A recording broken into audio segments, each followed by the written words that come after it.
the whole construction cycle is not running at the level of efficiency that it was prior to the pandemic. You know, because the builders can't get everything in the sequence they want, it pushes back the whole Congo line, if you like, and slows it all down. It's very hard to put a number on that because, as I said, sometimes you catch it up. But you know, we're not really that concerned about it because it means that this cycle will run a bit longer. So there's quite a fair bit of pipeline of work still out there, and that's going to keep us busy for most of the next 9 to 12 months. So a fairly strong outlook for construction in this year period as well then?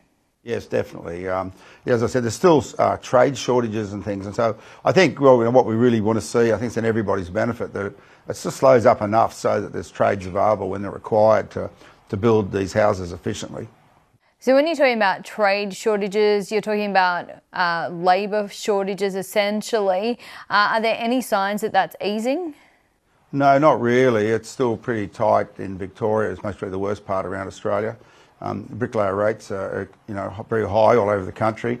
Roof tilers, it's incredible. I think in New South Wales they're charging up to over $30 a square metre. So enormous pressure in there. So a lot of increases there, 100%. I guess that needs to wind back a little bit going forward because otherwise housing is going to be completely unaffordable with these increased interest rates.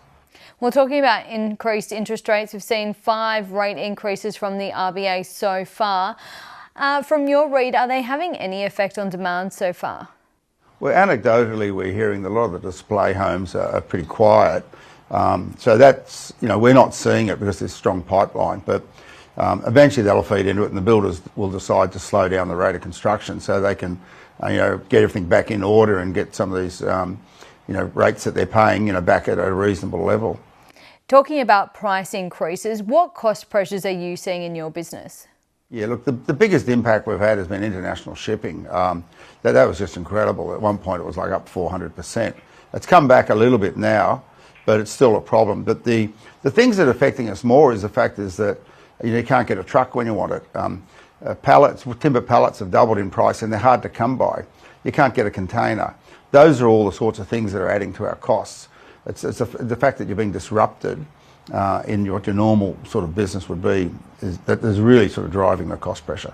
And you mentioned the rates that consumers are paying for tradies, but they've obviously been feeling the pain when it comes to building materials as well. Have you been passing them on? Yeah, look, I think we got a little bit in front of the curve and got increases in, over a year ago because we could see it coming. We could see the trade rates coming up. We could see all these things starting to impact on us. And we were already suffering at that point in time the international shipping rates. So we made sure we kept our prices moving in front of the curve. And I think our results sort of proved that we achieved that.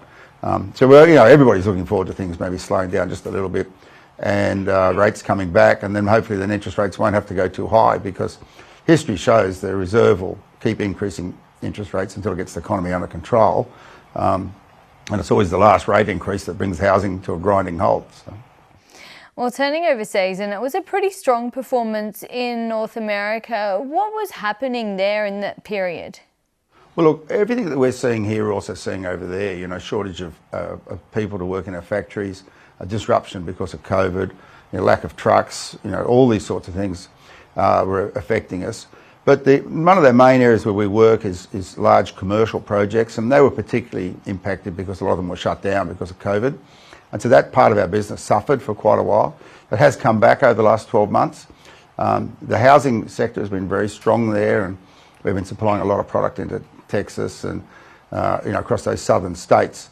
And that appears as if it's going to continue because it's really been driven by migration of people to lower tax areas. So those sort of areas we anticipate will go a bit longer. And this big commercial work we expect will continue because it's always got long construction times. Well, on the sustainability front, your carbon emissions are trending down, a 42% decrease in Scope 1 and 2 when compared to the base year of 2005-2006. Do you have a net zero target at the moment? No, we don't have a net zero target. I mean, it's generally accepted you want to be around there by 2050, but we have a lot of options that we're working on.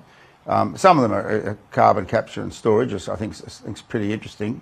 But we're also looking at making biomethane from waste food. I think that's ethically, a really good story, because a city like Sydney would waste 3 or 4 million tonnes of food a year, and if we can turn that into energy, not only is it net zero, I think it's just a good story. And so we're working with DeLorean about setting up a pilot plant here in Sydney and just see how that goes. And if it works well, we'll most probably grow on it and do it in other areas as well. Lindsay Partridge, great to talk to you. Thank you so much. My pleasure. Thank you.